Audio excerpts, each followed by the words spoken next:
প্রিয় দেশবাসী, আসসালামু আলাইকুম। জুলাই গণ অভ্যুত্থান জাতির ইতিহাসে এক অসাধারণ অর্জন। এটি অপ্রত্যাশিতভাবে জাতির জীবনে গণতন্ত্র, ন্যায় বিচার ও মানুষের অধিকার প্রতিষ্ঠার সুযোগ এনে দিয়েছে। এই লক্ষ্যে আমরা এর মধ্যে বেশ কিছু সংস্কার করেছি। আরও গভীর ও সুদূর প্রসারী সংস্কারের জন্য দেশের সকল রাজনৈতিক দলের ঐকমত্যের ভিত্তিতে জুলাই সনদ প্রণয়ন করেছে। এই জুলাই সনদ বাস্তবায়নের জন্য আপনাদের সম্মতি প্রয়োজন। এর জন্য গণভোটের আয়োজন করা হয়েছে। এই গণভোটে অংশ নিন, সনদে আপনার সম্মতি দেন। আগামী 12ই ফেব্রুয়ারি জাতীয় সংসদ নির্বাচনের দিনেই অনুষ্ঠিত হবে গণভোট। গণভোটে আপনি হ্যাঁ ভোট দিলে বৈষম্য, শোষণ আর নিপীড়ন থেকে মুক্ত হবে বাংলাদেশ। গণভোটে হ্যাঁ ভোট মানে তত্ত্বাবধায়ক সরকার ও নির্বাচন কমিশন গঠনে সরকার ও বিরোধী দল একসঙ্গে কাজ করবে।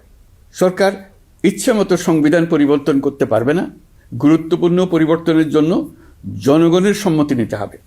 এতে আরও বলা আছে, বিরোধী দল থেকে ডেপুটি স্পিকার ও সংসদের গুরুত্বপূর্ণ কমিটির সভাপতিরা নির্বাচিত হবেন। একজন ব্যক্তি সর্বোচ্চ 10 বছরের বেশি প্রধানমন্ত্রী থাকতে পারবেন না। বিচার ব্যবস্থা স্বাধীনভাবে কাজ করবে। সংসদে নারীদের প্রতিনিধিত্ব বাড়বে। ক্ষমতার ভারসাম্য রক্ষায় পার্লামেন্টে একটি উচ্চ কক্ষ গঠিত হবে। আপনার মৌলিক অধিকার আরও সুরক্ষিত হবে।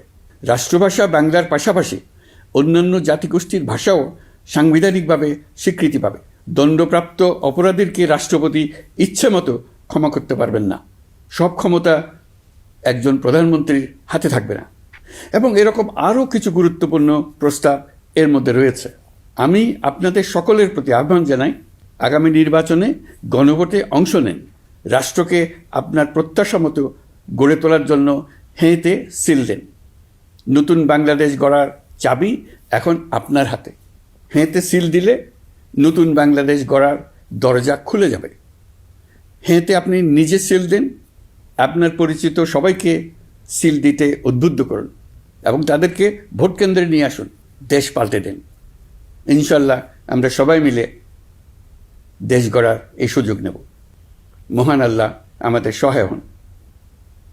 ধন্যবাদ।